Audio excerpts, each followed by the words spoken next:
not knowing others were doing the same. In each case, he told the doctor involved not to tell his wife about it. He was like a duck that appears calm on the surface and paddles like crazy under the water just to stay afloat. The people on his board felt that something was wrong and thought that they should hire more help for him. One of them later told me, "We were treating the wrong disease in the wrong way.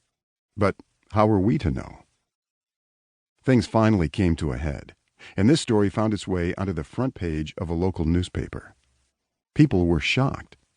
The minister was temporarily relieved of his senior pastor duties and spent 6 months in a treatment center and halfway house. In the first case, the pastor is fully recovered and has restored his spiritual vitality and his passion and energy for work. He has been willing to talk about this issue with other pastors in the hope that they will be warned in time. By now, you may have recognized him as Wayne Cordeiro. The jury is out in the second case. There's hope. This is a very intelligent man who has taken steps to restore his relationships. He still has the love of members of his congregation who worried about him beforehand. But he's not out of the woods. I asked Dr. Larry Allums, my personal trainer in literature, about this issue. He told me that a great deal of literature and drama turns around the tragic flaw, characters not admitting their limits to themselves or others. In Shakespeare, Julius Caesar is a great general, but a very poor politician. King Lear was so blinded by his own self-absorption and desire to retire and take it easy that he was careless about putting his kingdom and his own future in good hands. A tragic flaw of many leaders is that they cannot recognize their limits or acknowledge their need for others as the demands of work or ministry scale up dramatically. Leading on Empty is Wayne Cordeiro's own journey, a journey that every leader can learn from. Wise people will enlist immediately, and others may study it later, but we will all benefit from this candid description of his road to burnout. These axioms of life and leadership will be an indispensable travel guide.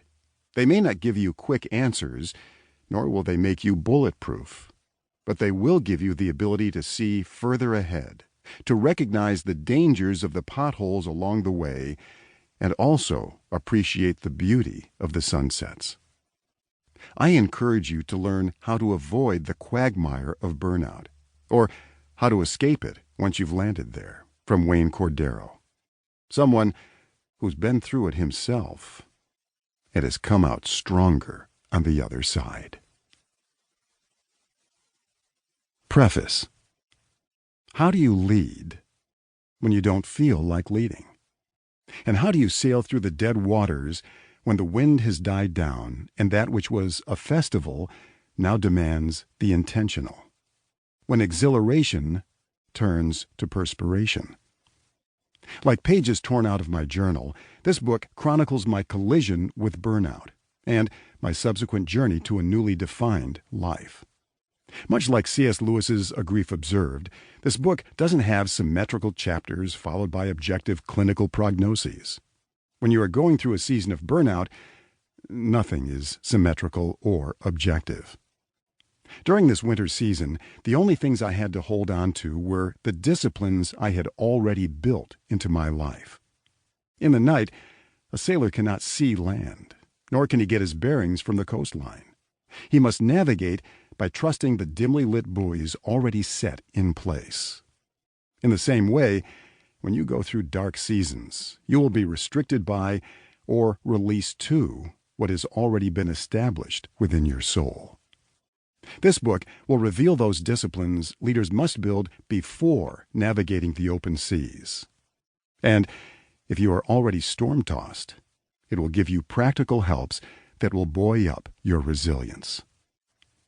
One daily discipline I kept throughout my journey was meeting with God each morning, and through a regimen of journaling my discoveries during those times, I would find direction and assurance.